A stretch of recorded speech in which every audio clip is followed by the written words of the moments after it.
few people I know who's actually following in the footsteps of her son by giving us some stand-up. Her son, James, a very well-known stand-up around town, so he's put the pressure on Mum to actually see what she can do. So ladies and gentlemen, please put your hands together for Beth Warren.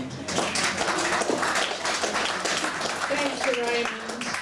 I did ask Raymond if he wouldn't rather I sang tonight, but he said no, so well, here we are. And as Raymond said, we've known each other a while. I was trying to work out, Raymond, how long it was. There's probably about 3.5 decades. Yeah, about that. Yeah, and a couple of things have changed in that time, because, you know, 3.5 decades ago you had hair on top of your head, and you were younger than me. And that's, you know, obviously not the case now.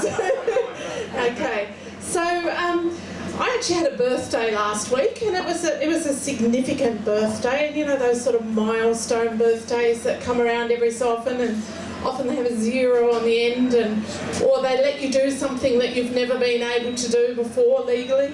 Well, it was one of those birthdays, and so for the first time in my life, I'm actually able to claim a pension. And I know what you're thinking. You're thinking, but she doesn't actually look that bad for 80, because I think that's how old you have to be to get a government pension now.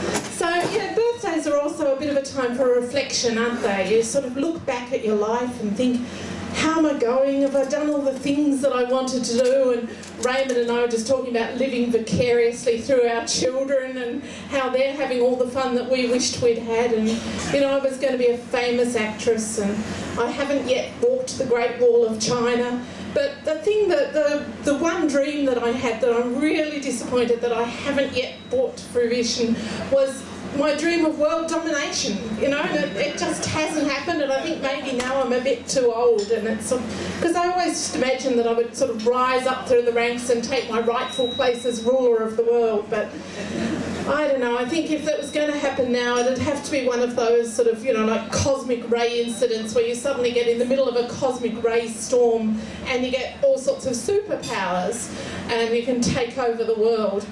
But, you know, again, if you look at the history of superheroes, there aren't that many middle-aged female superheroes around, are there? A bit light on the ground. And I mean, you know, male superheroes come in all shapes and sizes. You've got the Hulk and the Thing and that Mr. Incredible with the really square jaw, and, you know, but female superheroes, I'm sort of scratching to think of them really. You know, there's Catwoman, and she's young and attractive and looks really good in lycra.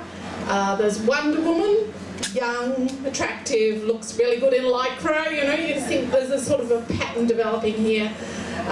The only female superhero that I can think of that isn't known for wearing lycra is Sue Storm from the Fantastic Four, and that's because she doesn't wear anything at all. Her superpower is invisibility, but I have to tell you that invisibility is not a superpower. It's something that happens to all women when you get to a certain age. So, yeah. But I do have some superpowers, just limited superpowers. For instance, I can go to the washing basket where somebody might have sworn black and blue there were no shin pads, and I can, there are the shin pads, make them materialise out of thin air. I've got x-ray vision, I can go to the pantry and I can see beyond the first row of jars. Yeah.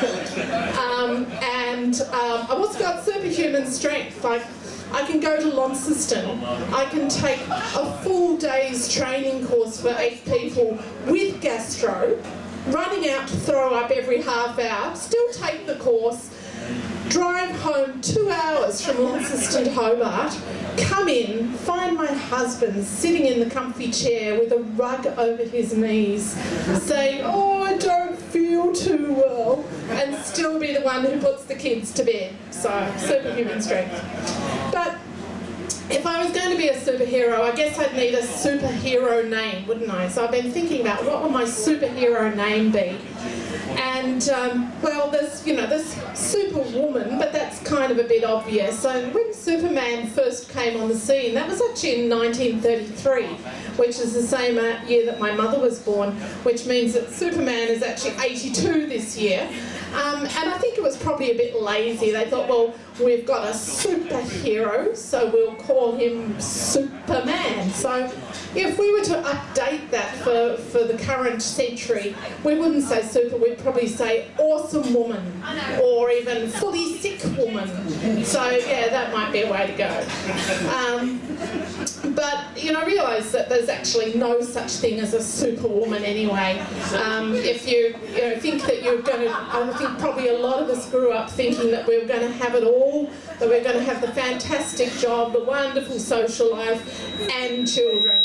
And you realise pretty soon that it's just not possible. You can't have it all. And if you try, something's got to give. First of all, it's the sleep, then the sanity, and the next thing to give is probably your waistline. So yeah, it's a bit hard to have it all. Other superhero names. Superheroes are also often named for their characteristics, their features. So I thought, well, maybe I could be multitasking woman. But that's probably a tautology.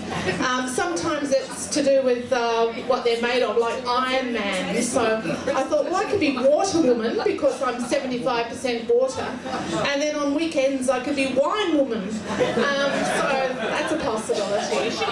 But I guess the thing is, the more birthdays you have, the kinder you are to yourself, and you realise that even though it's not possible to have everything, it is possible to have most of most things.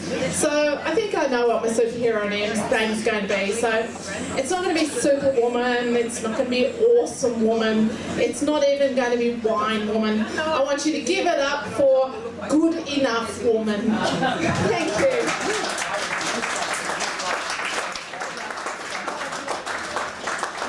Ladies and gentlemen, the fully sick Beth Warren.